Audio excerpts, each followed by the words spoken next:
अस्सलाम वालेकुम। मेरा नाम डॉक्टर मारिया फ़ारूक है। मैं as consultant gynaecologist and obstetrician सलाम मेडिकल कॉम्प्लेक्स में प्रैक्टिस कर रही हूँ।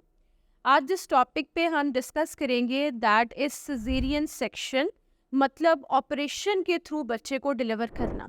सिज़ेरियन सेक्शन क्यों किया जाता है, इसकी क्या वजूहात है? सिज़ेरियन सेक्शन अगर हम इसकी बैक टू हिस्ट्री जाएं तो हमें पता चलता है कि सिज़ेरियन सेक्शन से पहले जो ख़वातीन थी वो नॉर्मली डिलीवर करते करते बहुत दफ़ा डिफरेंट कॉम्प्लिकेशंस के थ्रू उनकी डेथ हो जाती थी। तो साइंसदानों ने सिज़ेरियन सेक्शन का तरीक़ेकार डेवलप किया। ये पहले सिज़ेरियन सेक्शन एनेस्थीसिया के बगैर किया जाता था और फिर फर्दर डेवलपमेंट इन साइंस फिर ये विद एनेस्थीसिया किया जाने लगा। एनेस्थीसिया इसमें 2 फॉर्म्स में दिया जाता है, जिसमें मुकम्मल बेहोशी की जाए उसको जनरल एनेस्थीसिया कहते हैं, और जो दूसरी फॉर्म है दैट इज़ स्पाइनल एनेस्थीसिया, कमर में बारीक सुई से एनेस्थीसिया दिया जाता है।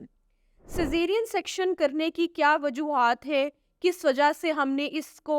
जो है सर्जरी को स्टार्ट किया बच्चे को डिलीवर करने के लिए? इसमें जो सबसे पहली रीज़न थी जिसकी वजह से ये शुरू किया गया वो थी कि औरत का बच्चा 9th मंथ में जब हम उसका अल्ट्रासाउंड के थ्रू देखते हैं या एब्डोमिनली पहले ज़माने में इनको चेक किया जाता था तो बच्चा आपका सीधा नहीं उल्टा होता था, जिसको ब्रीच प्रेजेंटेशन कहते हैं, जिसकी वजह से बच्चा अगर नॉर्मली डिलीवर किया जाए तो उसके बच्चे के गले के गिर्द नाड़ू फंसने का एक मसला हो सकता है, या दूसरा मसला ये हो सकता था कि बच्चा ड्यूरिंग लेबर उसका सांस खराब हो जाए और बच्चा जो है वो मुर्दा हालत में पैदा हो। ब्रीच प्रेजेंटेशन के बाद दूसरी चीज़ जिसकी वजह से सिज़ेरियन सेक्शन बहुत कॉमन हुआ वो थी बच्चे की आंवल, जो नीचे बच्चेदानी के मुंह के ऊपर वाले हिस्से पे आ जाए। अगर नॉर्मल डिलीवरी की जाए तो औरत को बेशुमार खून पड़ने की वजह से उसकी जान को ख़तरा हो सकता है और सिज़ेरियन सेक्शन की तरफ जाया जा सकता है,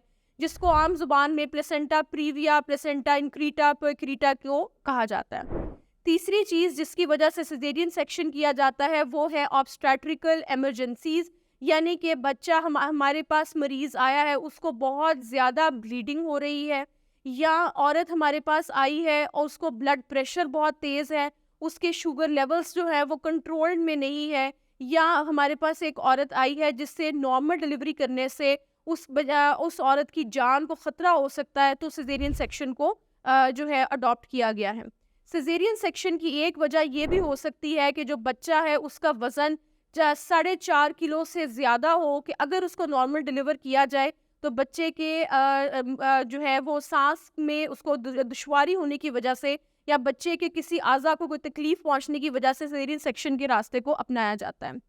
सिज़ेरियन सेक्शन की एक वजह और ये भी है कि सिज़ेरियन सेक्शन कुछ ख़वातीन अपनी मर्ज़ी से करवाती हैं, क्योंकि वो नॉर्मल डिलीवरी से खौफज़दा हो जाती है कि उसकी बहुत सारी कॉम्प्लिकेशंस होंगी, हम दर्दें किस तरीके से लेंगे, जिसको मैंने पहले भी एक्सप्लेन किया है कि अब इतनी साइंस डेवलप हो चुकी है कि पेनलेस डिलीवरी कराने की फैसिलिटी मौजूद है। सो ज़्यादा प्रमोट नॉर्मल डिलीवरी को करना चाहिए, और अंटिल कोई इतनी इमरजेंसी ना हो और कोई बड़ी वजह ना हो तो आपको अपना बच्चा नॉर्मल डिलीवर ही कराना चाहिए, और सिर्फ किसी खौफ की वजह से आपको सिज़ेरियन सेक्शन पे स्विच नहीं करना चाहिए। अगर एक औरत एक बार सिज़ेरियन सेक्शन करवाती है तो वो उसके बाद नेक्स्ट जो उसके बच्चे होंगे वो 80 to 90% चांस होता है, अगर उसका वक्फा बच्चों में कम है, कि वो फिर सिज़ेरियन सेक्शन ही होंगे। सिज़ेरियन सेक्शन सेफली आप 4 बार करवा सकते हैं। इसके बाद सिज़ेरियन सेक्शन कराने पर आपकी बच्चेदानी को भी ख़तरा हो सकता है कि वो भी निकल सके, या उसके आसपास जो डिफरेंट ऑर्गन्स हैं उनको भी हो सकता है कि उनमें भी कोई जो है कॉम्प्लिकेशन क्रिएट हो। सो 4 सिज़ेरियन सेक्शंस जो है वो सेफली हमारी साइंस में कहे गए हैं।